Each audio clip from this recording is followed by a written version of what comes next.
Vote মিটতে না মিটতেই উত্তপ্ত হয়ে উঠেছে বেহালার পর্ণশ্রীও। দুই আরএসএস কর্মীকে মারধরের অভিযোগ। আপনাদের সামনে যে খবর রেখেছি, বেহালার পর্ণশ্রীতে উত্তেজনা ভোটের পরপরই।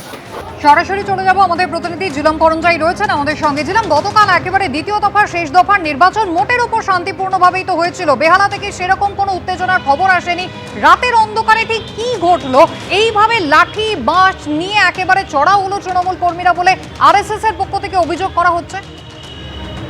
একদমই ঘটনাটা যেটা জানা যাচ্ছে দুপক্ষের বক্তব্যতে, যে 8:30 নাগাদ এই পর্ণশ্রী রামকৃষ্ণ পল্লী এলাকায়, যেখানে আমরা যেটা জানতে পারছি যে আরএসএস এর তরফ থেকে যে অভিযোগ, প্রসেনজিৎ ব্রহ্ম এবং অভিজিৎ ব্রহ্ম তাদের বাড়িতে তৃণমূলের 20-25 জন চড়াও হন বলে তাদের অভিযোগ। লাঠি বা ইট পাথর নিয়ে চড়াও হন এবং এই অভিযোগ যে তাদের ওপর তৃণমূলের যে কর্মী সমর্থক তারা চড়াও হন এবং নেতৃত্বে বা তাদের ইন্ধন ছিল হচ্ছে অঞ্জন দাস, স্থানীয় কাউন্সিলরের স্বামী।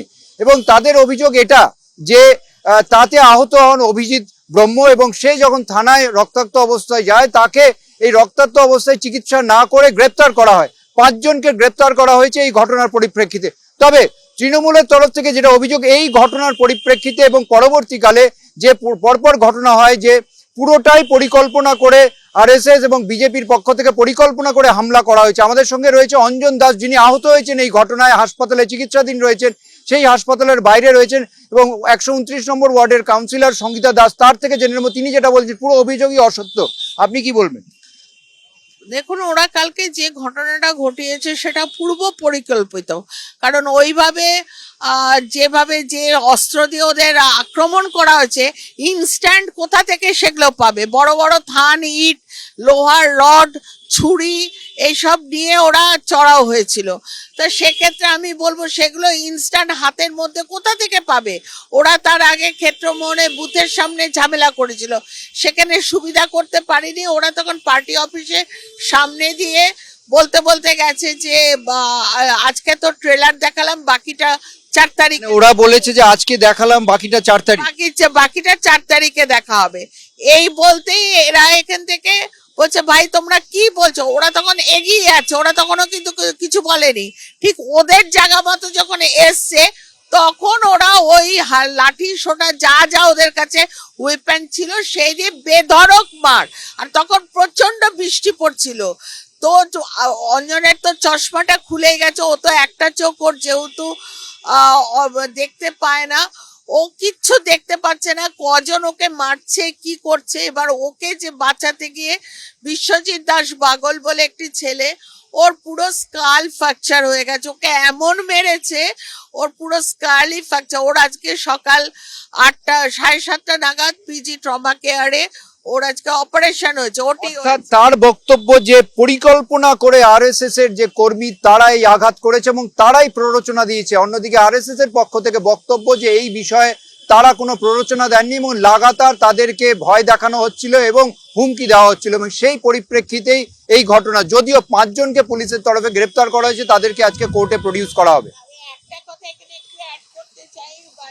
করতে চাই, ওনাদের বিজেপির তরফ থেকে আমরা যখন থানায় ঢুকছি এফআইআর করার জন্য, তখন ওনাদের অনুপম ভট্টাচার্য এবং ওনার স্ত্রী নিবেদিতা তারা এসে বলেছে এরা আমাদের লোক নয়। এই অভিজিৎ ব্রহ্ম হেন তেন যাদের নাম রয়েছে, এরা আমাদের লোক নয়, এরা তো আরএসএস করে। কিন্তু আমরা প্রত্যেকে জানি এই কটা ছেলে এই ইলেকশন উপলক্ষে তারা ফ্ল্যাগ লাগানো থেকে যাবতীয় কাজ এই ছেলেগুলো সব করেছে। এখন ওনারা অস্বীকার করছেন এদেরকে আমরা কেউ চিনি না। যে খবরে চোখ রাখবো, ভোট শেষ হতেই ফের উত্তপ্ত হয়ে উঠল বেহালার পর্ণশ্রী, যেখানে 2 আরএসএস কর্মীকে মারধর করার অভিযোগ উঠছে তৃণমূলের বিরুদ্ধে। তাদের বাড়ি লক্ষ্য করে পাথর ছোড়া হয়েছে বলে অভিযোগ। ভোটের পর উত্তেজনা তৈরি হয়েছে বেহালার পর্ণশ্রীতে, যেখানে পাথর ছোড়ার অভিযোগ এবং একই সঙ্গে 2 আরএসএস কর্মীকে মারধর করা হয়েছে বলেও অভিযোগ উঠছে। দেখতে পাচ্ছেন পর্ণশ্রীর ছবি, ভাইরাল হয়েছে এই ভিডিও।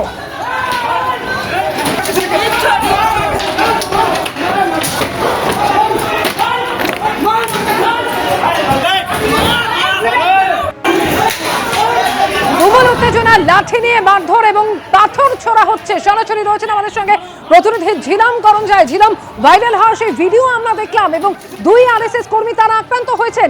ঠিক কি নিয়ে গন্ডগোলের সূত্রপাত, আরএসএস এর কি অভিযোগ? একদমই যেটা ঘটনা তোমাকে বলছি যে গতকাল প্রথমে যেটা অভিযোগ তোলা হয় তৃণমূলের পক্ষ থেকে যে ইভিএম চুরির প্রতিবাদ করা হয়, বিজেপির পক্ষ থেকে তাদেরকে মারধর করা হয় এবং তাতে আক্রান্ত হয়েছে এবং আহত হয়েছেন এখানকার স্থানীয় কাউন্সিলর তার স্বামী। তবে তারপরে রাত 8:30 নাগাদ আরএসএসের পক্ষ থেকে অভিযোগ করা হয় যে রামকৃষ্ণ পল্লীতে দুই ভাই রয়েছেন, তারা বহুদিন ধরে আরএসএসের সক্রিয় সদস্য, তাদের বাড়িতে তৃণমূলের যে স্থানীয় নেতা এবং কর্মীরা প্রায় 30-40 জন চড়াও হয় এবং তাদের সঙ্গে বাগবিতণ্ডা বচসা এবং তারপরে সেটা দাঁড়ায় গিয়ে লাঠি মারা, চড়থাপ্পড় মারা, ঢিল ছোড়া এইসব বিষয় এবং এর মারামারির মধ্যেই তারপরে অভিযোগ যে অভিজিৎ ব্রহ্ম এবং প্রসেনজিৎ ব্রহ্ম তারাও লাঠিসোঁটা নিয়ে তাদের ওপর পাল্টা জবাব দেন এবং এরই মধ্যে অভিজিৎ ব্রহ্মের মাথা ফেটে যায় এবং অভিযোগ যে অভিজিৎ ব্রহ্ম মাথা ফাটা অবস্থায় যখন পর্ণশ্রী থানায় লিখিত অভিযোগ করতে আসে তখন মোট 4 জনকে পুলিশের পক্ষ থেকে গ্রেপ্তার করা হয়েছে। ইতিমধ্যে আমরা জানি অভিজিৎ ব্রহ্ম সহ আরও 3 জন তাদেরকে কোর্টে প্রডিউস করার জন্য নিয়ে যাওয়া হয়েছে এবং পাশাপাশি অভিজিৎ ব্রহ্মের ভাই প্রসেনজিৎ ব্রহ্ম আহত অবস্থায় এই মুহূর্তে এমআর বাঙ্গুর হাসপাতালে চিকিৎসাধীন। তৃণমূলের বিরুদ্ধে অভিযোগ উঠছে তাদেরকে মারধর করা হয়েছে, তাদের বাড়ি লক্ষ্য করে পাথর ছোড়ার অভিযোগ। যে দুই আরএসএস কর্মী আক্রান্ত হয়েছেন, এক কর্মীর মা কি বলছেন শোনাবো। আরএসএস করে, এটাই হচ্ছে কথা, ওই হচ্ছে ওদের রাগ, আরএসএস করে। কালকে এই যে ঘটনা ঘটলো, কারা মূল আক্রমণ করেছিল? ওরা তৃণমূল।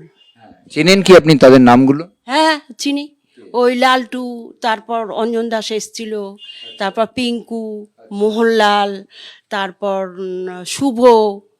পুলিশের তরফ থেকে নিয়ে গেছে, ও এখান থেকে নিয়ে গেল গাড়িতে দেখলাম, তারপরে থানায় গিয়েছে বসেছে, তারপর আজকে শুনছি নাকি কোর্টে নিয়ে যাবে। ছোট ছেলে থানায় হসপিটালে ছিল। 2013 সাল থেকে ওরা করছে, 13 সাল থেকে আমি বাড়িঘর করছি। আমার স্বামী কলকাতা পুলিশ, তার রিটায়ার লাইফের পয়সা দিয়ে সে বাড়িঘর করছে, সেখানেও বাধা।